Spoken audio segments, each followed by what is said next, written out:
A powerful winter system named Storm Goretti has brought severe disruption across the United Kingdom, leaving tens of thousands of homes without power, crippling travel networks and forcing widespread school closures as dangerous weather conditions continue to sweep the country.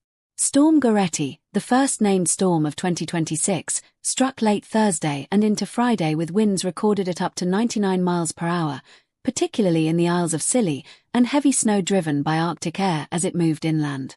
The exceptionally strong winds and precipitation have led to fallen trees, downed power lines and structural damage in parts of southwestern England, the Midlands, Wales, and Scotland.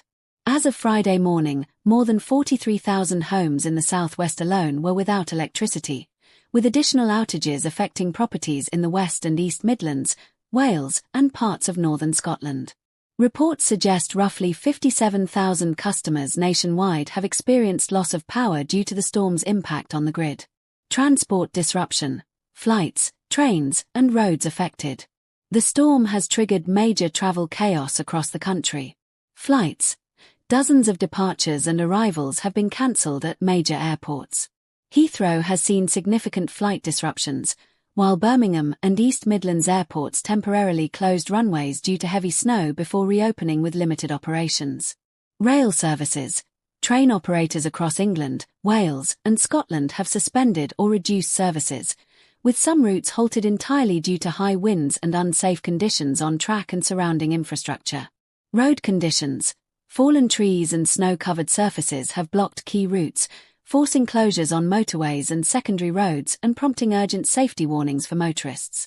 Transport officials have urged the public to avoid all non-essential travel and check services before setting out, as conditions are expected to remain hazardous through much of Friday. School closures and community impact. The severity of the weather has forced hundreds of schools to stay closed, particularly in Scotland where heavy snow and sub-zero temperatures continue to disrupt normal operations. Many pupils have missed multiple days of classes this week due to ongoing extreme conditions. Local councils and emergency services are working to clear roads, restore power, and support affected communities, especially in rural areas where snowfall has been deepest and drifting worst. Weather warnings and forecast. Meteorologists had issued a rare red warning for wind in parts of the southwest, the highest alert level indicating danger to life, alongside amber and yellow warnings for snow, ice, and wind across large swathes of the UK. Conditions are expected to moderate later in the day as the storm moves eastward, but forecasters warn of continued risk of snow and ice through the weekend, with ongoing travel disruption and hazardous conditions.